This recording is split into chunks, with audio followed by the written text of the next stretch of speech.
This is Southern Cross News with Rachel Williams. And a unique Tasmanian experience has officially been launched in the northeast. The Blue Derby Pods ride, capitalising on our adventure tourism boom and paving the way for more innovative developments. Nestled in the heart of the Blue Derby trails is this Tasmanian first.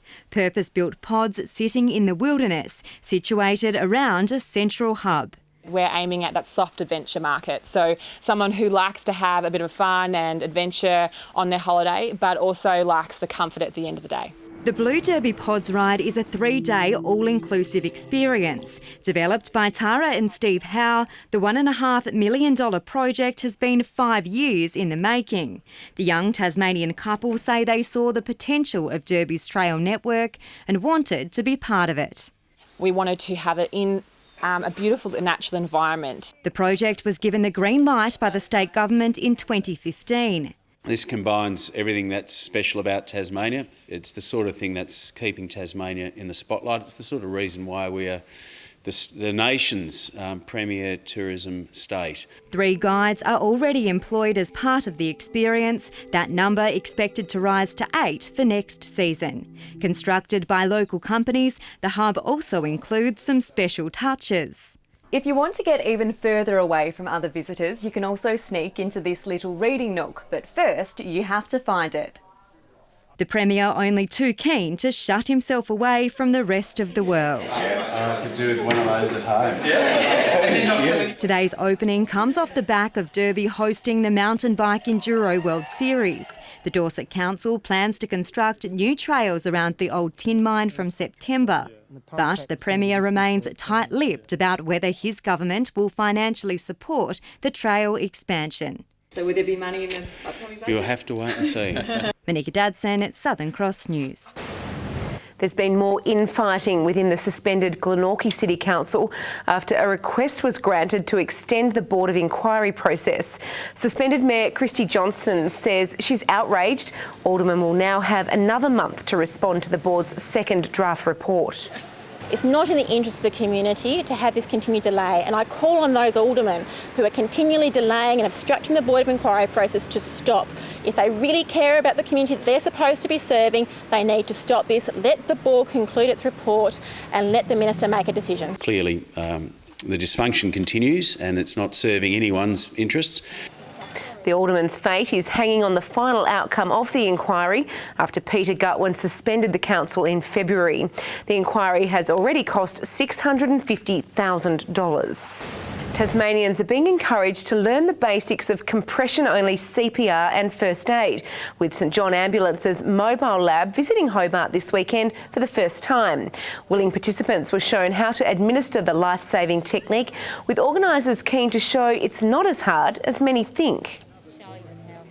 CPR doesn't have to be complicated, it doesn't have to be frightening, and it's really not hard.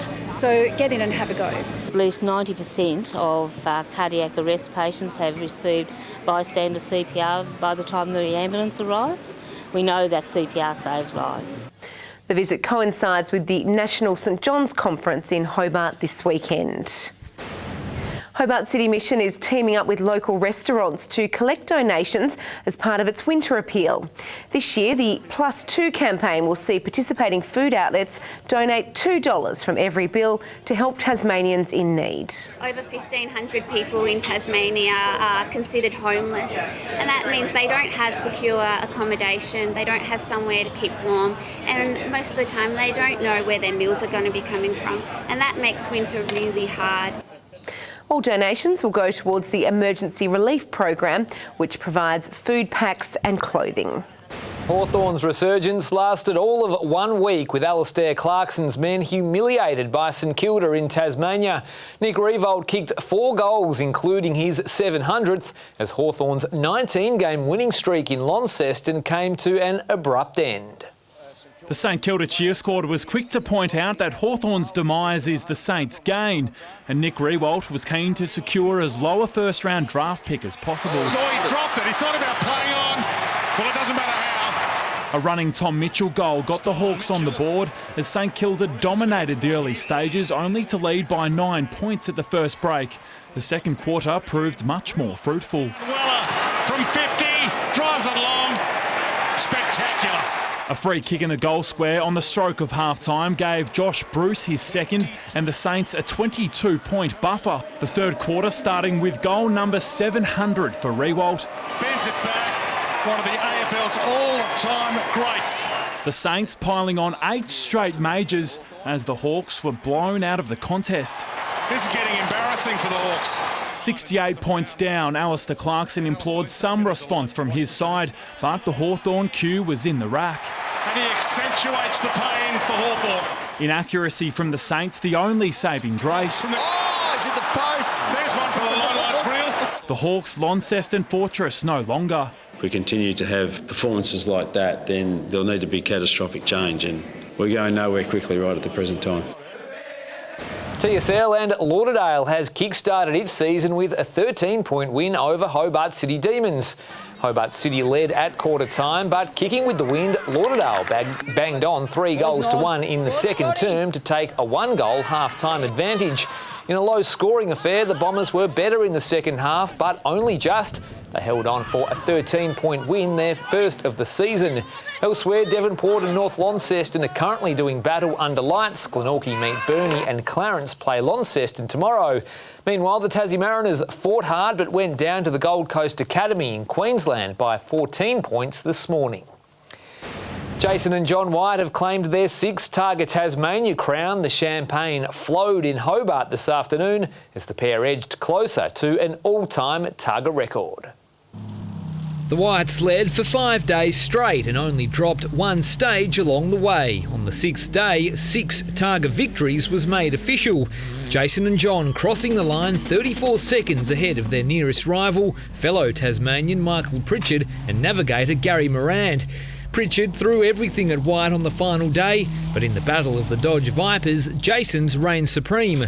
Pritchard rolled in second. Last year's winner, Matt Close, was third. From the very first day, the results could have been completely backflipped, so you need your luck in motorsport, but this year we got through on luck. Traditional celebrations followed at Hobart's Prince's Wharf 1. A 6th title means the Whites are now just 2 wins shy of Targa legends Jim Richards and Barry Oliver.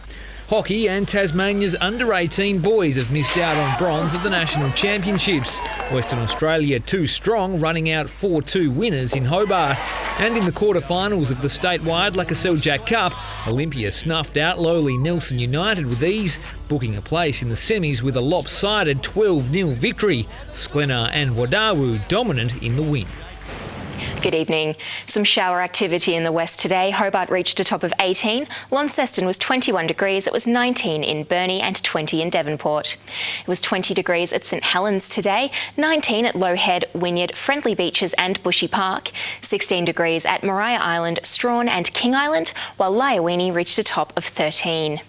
Low-level cloud covered most of the mainland today, with some patchy middle and high-level clouds streaming over western WA. Severe tropical cyclone Francis can be seen off the Kimberley coast. On the close-up, low-level cloud over western and southern parts of the state. Tomorrow's chart shows a high to the northeast of Tasmania and another straddling the South Australian and New South Wales border. Tropical cyclone Francis persists to the northwest. Northeast to northwesterly winds shifting northeasterly 15 to 25 knots in the afternoon, seas rising to 3 metres in the west. There's a strong wind warning for southern and central coastal waters from Southeast Cape to Sandy Cape. Sunny and 19 degrees for Hobart tomorrow, the same for Richmond, early frost and 19 for Ooze. A possible late shower for Launceston, 17 degrees, 17 with late showers for Devonport, Deloraine 16. Showers developing in Burnie 17, Strawn 16, Curry 17. St Helens partly cloudy with a top of 18, 19 for Swansea, Whitemark 18. Looking ahead to Monday, early fog and frost patches with showers about the west and north extending inland through the afternoon and evening. Tuesday, showers about western, central and southern parts of the state with snow down to 800 metres in the south. Showers in the west on Wednesday, fine elsewhere apart from some early fog and frost. And here's a look around the country tomorrow. Perth partly cloudy, 25 degrees. Darwin 33, partly cloudy. Mostly sunny for Brisbane, 26. Sydney 22, partly cloudy. And a mostly cloudy 19 for Melbourne.